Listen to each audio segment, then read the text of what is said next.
Bonjour à tous, donc aujourd'hui je vais vous montrer comment on crée un serveur ADDS et qu'on le promouvoit en contrôleur de domaine. Ce que je vais faire, c'est que je vais vous montrer sur le Windows Server et je vais vous montrer l'association à un Windows 10 client. Là, je suis d'abord sur le Windows Server.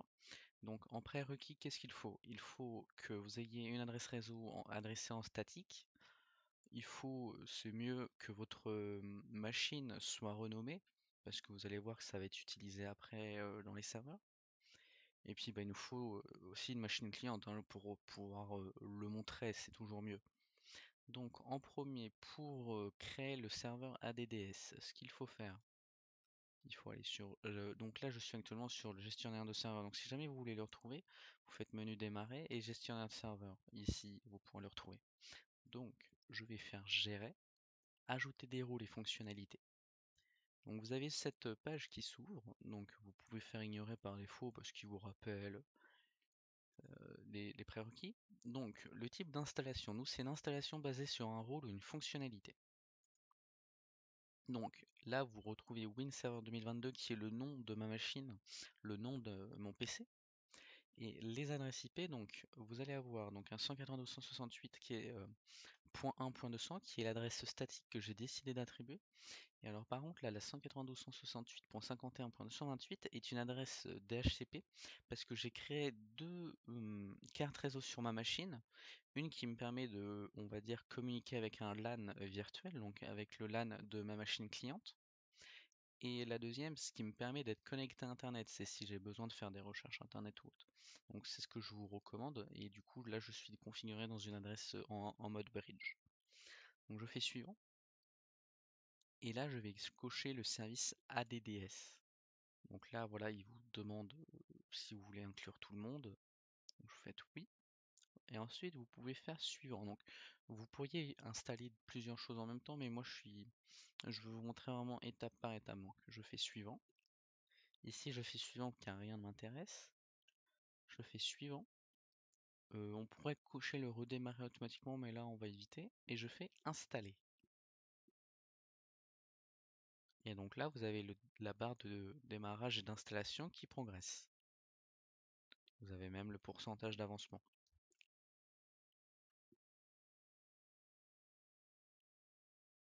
Une fois que ça c'est fait, donc là vous pouvez voir que je peux fermer cette page. Ou vous avez des étapes supplémentaires sont requises pour faire de cet ordinateur. Donc là je vais faire promouvoir cet ordinateur en contrôleur, donc ce serveur en contrôleur de domaine, donc voilà.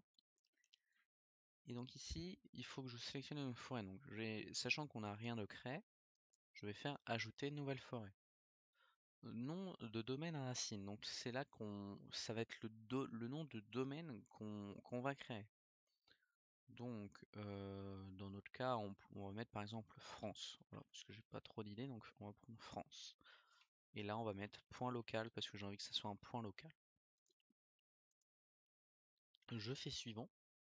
Donc là, il est en train de créer en quelque sorte la forêt. Je dis en quelque sorte parce qu'il va nous demander d'autres paramètres, bien sûr. Alors là, je vais laisser tout par défaut. Et alors par contre, il faut que j'ajoute un mot de passe. Donc je vais mettre un mot de passe. Donc là, je suis dans le cadre d'un laboratoire, donc je mets un mot de passe assez facile. Bien sûr, si vous faites ça en déploiement, bon, sécurisez ça comme il faut.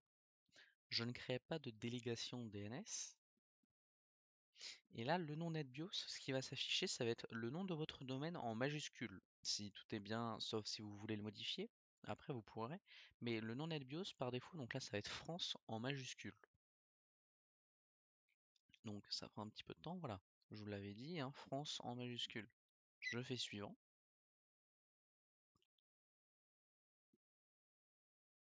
Donc ça charge. Donc là, il va vous montrer des chemins d'accès. Donc ça va être les chemins d'accès des fichiers et tout. Donc moi, je vais laisser tel quel. Je veux pas toucher à ça, donc je fais suivant. Examiner les options. Donc là, en fait, c'est un résumé de tout ce qui s'est fait auparavant. Et vous avez la possibilité de faire afficher le script.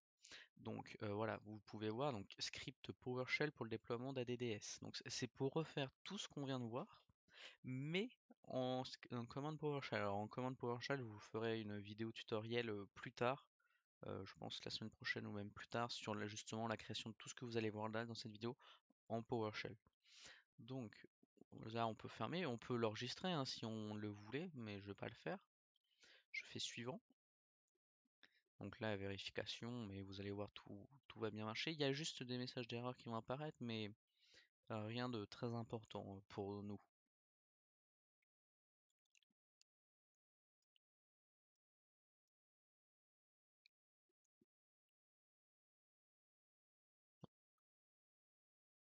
Je fais installer.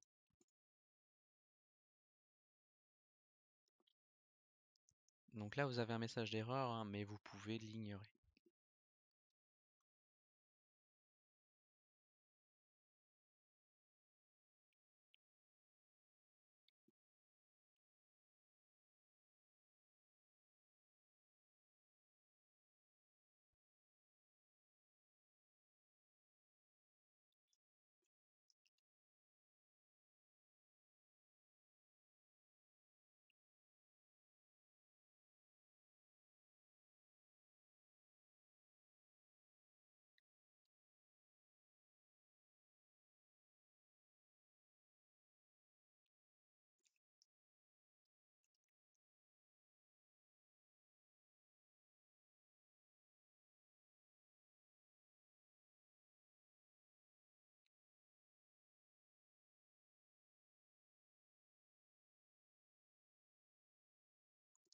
Donc là, je suis déconnecté car la création donc de ma forêt, de mon domaine est en train de se faire.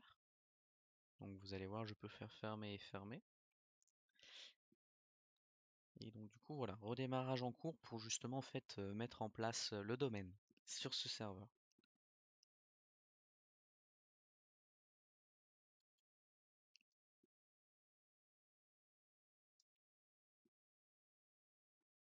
Bien, donc une fois que le redémarrage est fait, vous allez voir, donc je vais faire un contour là-dessus. Et là, vous pouvez voir donc France, donc qui est le nom NetBIOS, anti/slash administrateur. Donc là, c'est toujours les identifiants que vous avez de connexion. Donc voilà, je me connecte. Et voilà, donc là, c'est-à-dire que maintenant mon Windows Server est actuellement dans le domaine.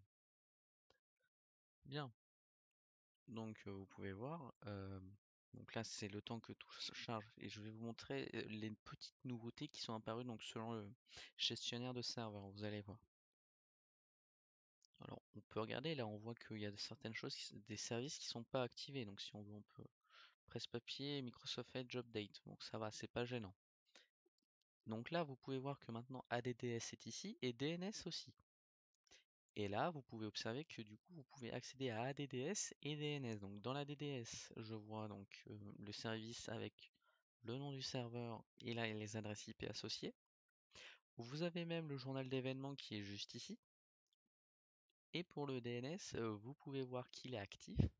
Donc le DNS en... Bien.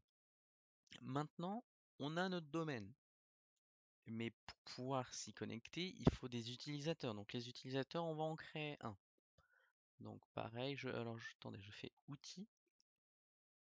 Je vais ensuite dans Utilisateur et ordinateur Active Directory. Donc dans France.local. Je vais dans Users. Je peux cliquer sur le dossier pour l'afficher. Je fais clic droit. Et je fais Nouveau. Utilisateur. Donc, je ne vais pas m'embêter. Je vais faire User US. Nom d'ouverture de la session, ça sera user@france.local. Slash user. Donc voilà. Je mets un mot de passe, donc pas très sécurisé dans le cadre de mon laboratoire, bien sûr. Alors là, j'ai plusieurs choix qui s'offrent à moi. Donc l'utilisateur doit changer le mot de passe à la prochaine ouverture de session. Donc on imagine, vous accueillez un nouvel employé dans votre société, donc vous mettez un mot de passe provisoire et vous pouvez lui faire changer s'il le souhaite. Vous pouvez cocher l'utilisateur. Alors, oui, pardon. L'utilisateur ne peut pas changer de mot de passe. Donc dans le cadre de vous mettez un mot de passe très sécurisé, vous ne voulez pas que l'employé mette un mot de passe assez facile qui pourrait être retrouvé via ingénierie sociale ou autre. Donc vous pouvez faire ça. Le mot de passe n'expire jamais. ou vous pouvez clairement désactiver le compte. Donc moi je veux que l'utilisateur ne peut pas changer de mot de passe et le mot de passe n'expire jamais. Ah bon? Ah, alors attendez. Hop, voilà. Nom de connexion user@france.local. Je fais terminer. Ah alors ouais voilà. Oui, c'est vrai que j'avais mis un mot de passe assez facile, donc alors attendez. Hop, et voilà. Voilà, donc là, user US a été créé. Je vais maintenant passer sur ma machine Windows 10 cliente. Bien, je me connecte donc sur ma machine cliente. Donc là, c'est un utilisateur, un user est le nom de l'utilisateur que j'avais créé sur ma machine pour facilement me retrouver. Donc, j'ouvre le gestionnaire de fichiers, de dossiers. Je fais ce PC. Et ici, là, je me mets par là et je fais clic droit et propriété. Ça vous ouvre cette fenêtre. Alors attendez, voilà. Ça vous ouvre cette fenêtre. Vous faites modifier les paramètres. Vous faites ici, donc là, dans le nom de l'ordinateur, vous faites pour renommer cet ordinateur, changer de domaine ou de groupe, vous faites modifier. Donc là, le nom de mon ordinateur, c'est Windows-client. Le groupe de travail, c'est Workgroup, qui est le nom de groupe par défaut. Moi, je veux le mettre dans un domaine, donc je coche domaine et je mets le nom de mon domaine. France.local. Mais avant ça, je regarde mes cartes réseau pour regarder que je suis bien dans le même LAN.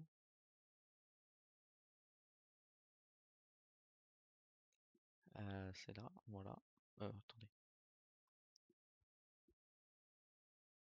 Donc là, non, du coup,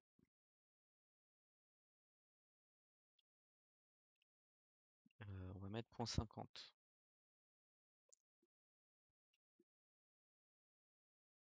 Voilà.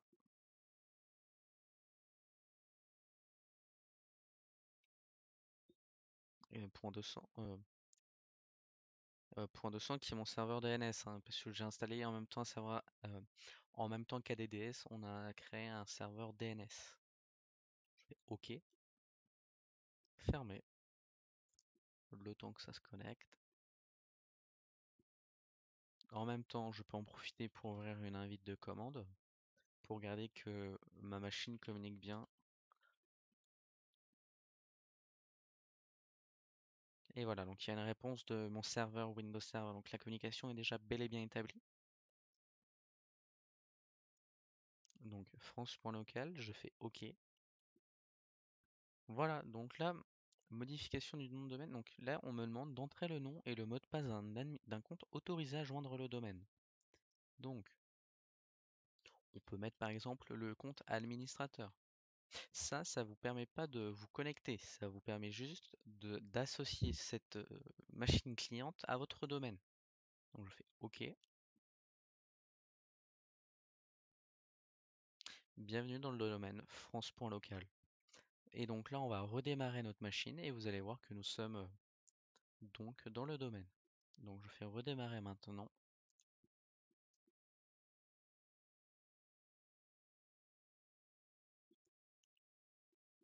Bien, donc là, ma machine a réussi à redémarrer.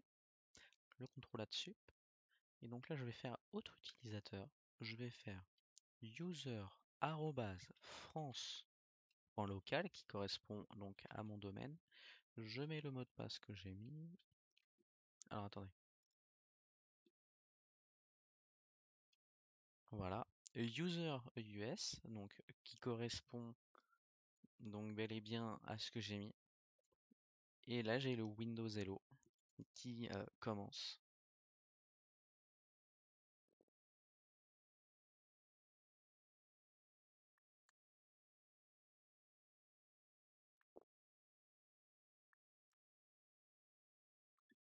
Donc voilà. Et pour vérifier que je suis bien dans le domaine, ce que je peux faire, donc, c'est faire la même étape que tout à l'heure quand j'ai voulu y ajouter. Je fais tac, propriété.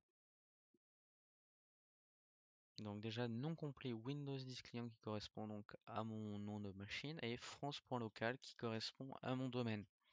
Et on voit bien que je suis dans le domaine France.local. Et maintenant, donc là, je vérifie sur ma machine cliente, mais comment je fais pour aller sur le Windows Server? Ce que je fais, donc je vais là. Déjà, je retourne dessus, je me reconnecte.